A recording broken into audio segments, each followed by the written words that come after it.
Warahmatullahi wabarakatuh. Perkenalkan, nama saya Atas Muhammad Sobranas dari kelas 10 TJKT 2. Di sini saya akan menerangkan tentang materi bab 5, yaitu meneladani peran ulama penyebar ajaran Islam di Indonesia. 1. Masuknya agama Islam di Indonesia. Kapan Islam masuk ke Nusantara Indonesia? Siapakah yang membawa Islam ke Nusantara Indonesia? Karena wilayah Nusantara sangat luas. Posisi geografisnya terletak di persimpangan jalur perdagangan antara India, Cina, dan Arabia. Maka sulit untuk memastikan wilayah mana yang pertama kali menerima ajaran Islam. Oleh karena itu, ada beberapa teori tentang masuknya agama Islam di Indonesia, sebagaimana diungkapkan oleh Ahmad Mansur Negara. A. Teori Gujarat oleh Profesor Snowburgrons. Menurut teori ini, Islam masuk ke Indonesia dari Gujarat. Snowburgrons berkeyakinan bahwa tidak mungkin Islam masuk ke Indonesia langsung berasal dari Arabia tanpa melalui ajaran tasawuf yang berkembang di Gujarat, India. Wilayah kerajaan Samudra Pasai merupakan daerah pertama penerima ajaran agama Islam, yakni pada abad ke-13 Masehi. B. Teori Mekah oleh Profesor Buya Hamka. Buya Hamka menggunakan berita yang diangkat dari berita Cina dinasti Tang sebagai acuan teori ini. Menurutnya, Islam ke Nusantara pada abad ke-7 Masehi. C. Teori Persia oleh Profesor Hussein Tijjoni-Rat. Menurut teori ini, Islam masuk dari Persia dan bermazhab Syiah. Pendapat ini didasarkan oleh pada sistem mengeja bacaan huruf Al-Quran, terutama di Jawa Barat yang menggunakan ejaan Persia.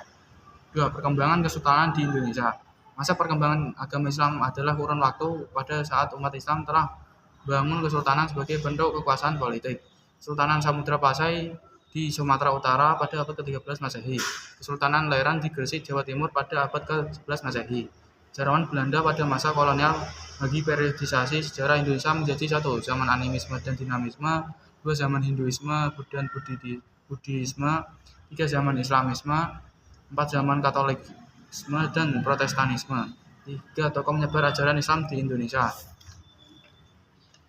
A. Sultan Malik As-Saleh 1267 sampai 1297 Masehi. Menurut atau Sultan Malik As-Saleh merupakan pendiri dan raja pertama Samudra Pasai, berdiri pada tahun 1267 Masehi. Mengurah silau memeluk Islam berkat pertemuannya dengan Syekh Ismail dari Mekah. B. Sultan Ahmad 1326 sampai 1348 Masehi. Beliau merupakan Sultan Samudra Pasai yang ketiga, bergelar Sultan Malik At-Tahir II. Menurut catatan Ibnu Battuta, Sultan Ahmad sangat memperhatikan perkembangan dan kemajuan agama Islam. C. Sultan Alauddin Riayat Shah 1538 sampai 1571 Masehi. Beliau merupakan Sultan Aceh ketiga, terkenal sebagai peletak dasar-dasar kejayaan Kesultanan Aceh. Sultan Alauddin Riayat Shah berperan dan berjasa dalam penyebaran Islam di wilayah Aceh. Bahkan pada masa kepemimpinannya, ajaran Islam sampai ke Minangkabau dan Indrapura. Dewi Ali Songo 1444 sampai 1546 Masehi. Ali Songo merupakan 9 wali atau sunan yang menjadi pelopor penyebar Islam di Pulau Jawa. Mereka menggunakan berbagai saluran dakwah, diantaranya kebudayaan, pendidikan, pernikahan, perdagangan, dan politik. Sultan Alauddin. Sultan Alauddin dinobatkan sebagai Raja Goa pada usia 7 tahun. Beliau termasuk tokoh yang berjasa pada penyebaran Islam di Sulawesi Selatan. Penyebaran agama Islam pada masa pemerintahan Sultan Alauddin mencapai daerah Buton dan Dompu atau Sumbawa.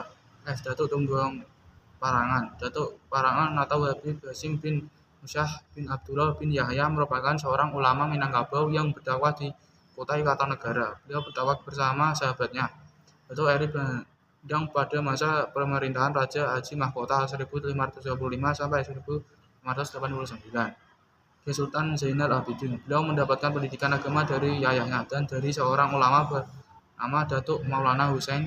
Salah satu peran penting Sultan Zainal Abidin dalam penyebaran Islam adalah mendirikan pesantren dengan pengajar yang didatangkan langsung dari Jawa. 4. Keteladanan para ulama penyebar ajaran Islam di Indonesia. Hidup sederhana. Para ulama penyebar Islam di Indonesia hidup secara sederhana dan bersahaja, meskipun hartanya melimpah. Mereka menyedekahkan semua harta dengan terlebih dahulu mengambil secukupnya untuk kebutuhan pokok.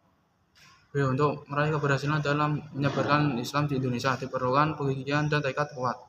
Saya menguasai ilmu agama secara luas dan mendalam. Para ulama melakukan penyesuaian ajaran Islam dengan tradisi lokal tersebut tanpa menghilangkan adat yang sudah berlaku di masyarakat. Hal ini dilakukan dengan penguasaan ilmu agama yang mumpuni, luas dan mendalam. D. Produktif berkarya. Para ulama sangat produktif berkarya lewat ilmu pengetahuan dan amal soleh. Nilai manfaat dari karya tersebut dapat diperoleh dengan cara membaca dan mempelajarinya, sehingga menambah wawasan dan khazanah keagamaan. Sekian materi yang dapat saya sampaikan. Wassalamualaikum warahmatullahi wabarakatuh.